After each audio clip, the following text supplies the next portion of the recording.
Hi there and welcome back. This is Jack from Noobminster, who's been absent for a good long while. In my defence, this has been brought about by some fairly catastrophic hardware failures and the fact that my right lung took it upon itself to spontaneously collapse. If you're a tall and skinny man and you wish to scare yourself, just Google spontaneous pneumothorax and you'll find a whole world of fear to trouble yourself with. But yes, basically I've had to have my right lung stapled back together, and that kind of put the mockers on this whole Noobminsters thing for a while. Anyway, I'm back now, and today we're going to be looking at the Royal Prerogative. Now, these are the powers that technically belong to the Queen, but are kind of on loan to the Prime Minister. So, rather than just sit here and go through a list of what those powers are, I thought we could have a bit of fun with it instead. So with that in mind, let's get cracking. Blah, blah, blah, blah, blah, blah, blah, blah. Noobminster. Imagine the scene. Her Majesty Queen Elizabeth II awakes one morning to find that she's not feeling her usual self. Something feels off, out of sorts, and faintly wrong. She's not sure exactly what it is that's got her all strung out, but she does know this. She's plain fed up with those jumped up little upstarts in Parliament carrying on like they own the bloody realm, and for once she's gonna do something about it. As luck would have it, she doesn't have to wait that long to show those plebs who's boss, because a bill has landed on her desk and is waiting for her approval. Had this been any other day, then she would have readily signed it, but not today. Nope, instead she throws her head back, lets out a blood-curdling cackle, and tosses the damn thing in the bin without even reading it. So what's going on here? Well, a bill is a prospective law that is presented before Parliament. If both the House of Commons and, in the vast majority of cases, the House of Lords agree to it, it is then passed up to the Queen to grant it royal assent, the final stage in the legislative process that turns a bill into an Act of Parliament, basically a law. This is because Parliament's power derives from the Crown, and in theory, the Queen is the enactor of all laws in this country, so anything that Parliament proposes needs her consent to actually come into being.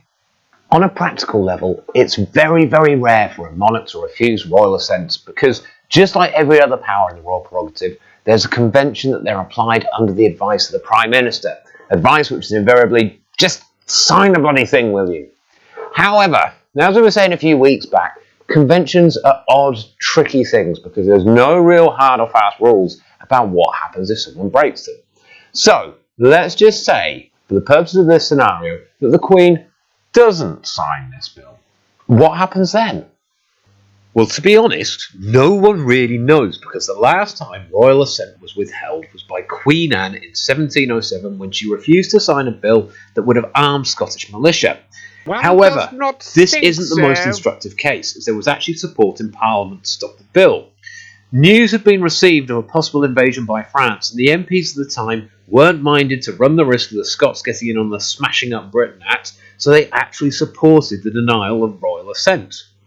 Since then, there have been a few near misses, like when Georges III and IV both threatened to veto legislation relating to the emancipation of Catholics, and also a later George V, he took exception with some legislation relating to devolving power to Ireland and threatened to veto that, only to chicken out at the last minute. But there has been no actual withholding of royal assent. One thing is for sure, though, the country would find itself in a constitutional crisis, and panic would quickly spread throughout Westminster. Faced with the prospect of a potentially hobbled government, my best guess is that the PM would get on the phone to the Queen's private secretary in the hope of finding out just what the bloody hell is going on. Let's say that in this case, though, the private secretary to the Sovereign is just as perplexed as the PM, and also mentions that Her Majesty has been acting very strangely today. He just caught her doing handstands in the kitchen. What now?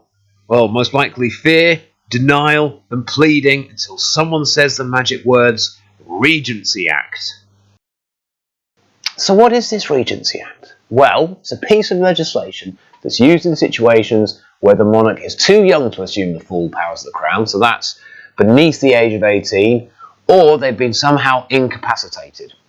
In situations such as this, the Regency Act is used to pass their powers on to another member of the royal family, usually the next in line to the throne. The most famous example of this is when King George III parted company with reality and his powers were then passed to the Prince Regent. So let's say for a minute that the monarch is of age. They're over 18 years of old. How would the Regency Act be used? Well, first of all, they must be deemed to have been incapacitated, either physically, mentally, or in a state of incommunicado. And for that to happen, 3 of the following 5 people have got to agree that the monarch is in no fit state to rule. These are the wife or husband of the monarch, so the Duke of Edinburgh, the Lord Chancellor, who at the moment is Michael Gove, the Speaker of the House of Commons, John Bercow, the Lord Chief Justice of England and Wales, Lord Thomas of Cumgied, and the Master of the Rolls, Lord Dyson, not a vacuum cleaner. If, after receiving medical advice, they decide that the Queen is no longer compos mentis, then her powers would automatically pass to Prince Charles and he would become Prince Regent. However, that would also put an end to our rather lovely little scenario we've got going, so let's pretend that they can't agree. Bercow sees an opportunity for mischief, goes having an off day, and Prince Philip thinks this is the funniest thing since the last time he alienated half of the planet with an ill-judged quote. What would happen then? The Queen remains on the throne. What else can she do that is usually the preserve of the Prime Minister? Quite a lot as it happens. First, the good news. Thanks to the Fixed-Term Parliaments Act of 2011, the Queen no longer has the power to dissolve Parliament and thus initiate a general election. However, the rest is entirely bad news, as she can prorogue Parliament, which means it's effectively suspended in its current form until the next state opening, something she decides to go ahead with just for the hell of it. On top of that, the Queen also has the power to appoint and fire ministers, including the PM, so her next move is to have the entire government slung out of their jobs and then make worrying noises about how Lembit Opic might make a fun PM. Oh, and she also ennobles the entire cast of Geordie Shore just to spice up the House of Lords a little. Clearly revelling in this new spirit of liberation, the Queen then moves on to the Foreign Office so she can throw her weight about on the international scene, an area where she has considerable amounts of power thanks to her being our head of state. First up, she has the ability to make international treaties, something she puts into full effect by striking a mutual defence pact with North Korea. That's not the end of it though, as she also has the power to recognise states, so Sealand finally gets to be an actual thing, and also to declare war, a worrying thought as she was last seen heading in the direction of the US Embassy whilst muttering something under her breath about reclaiming the 13 colonies. Okay, I know what you're thinking. This is getting a bit ridiculous now. Surely the army would rock up and put an end to all of this? Well, it's pretty hard to call because this is where it gets fiendishly complicated in terms of our unwritten constitution.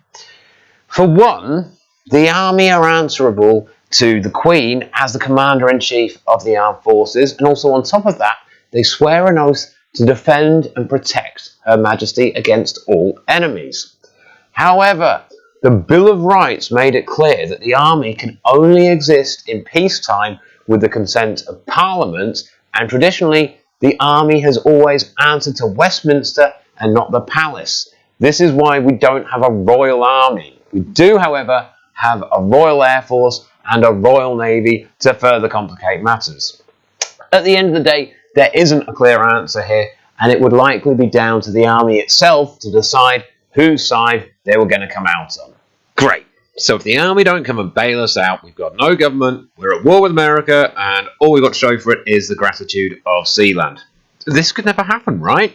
Thankfully, it's incredibly unlikely that any of this would come to pass, mainly because A, it would require an awful lot of worst-case scenarios to happen all at once, but more importantly, B, that wiggle room in the Constitution about things like conventions can work just as well for Parliament as they did for the monarchy in this scenario.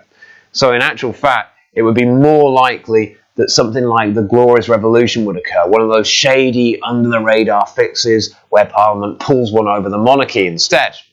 So, take it all with a massive pinch of salt, because this is a very crude and brutal reading of legalities, and it doesn't really reflect the much more nuanced relationship between the royal family and Westminster, a relationship that these days sees them only as really symbolic figureheads with only really ceremonial power.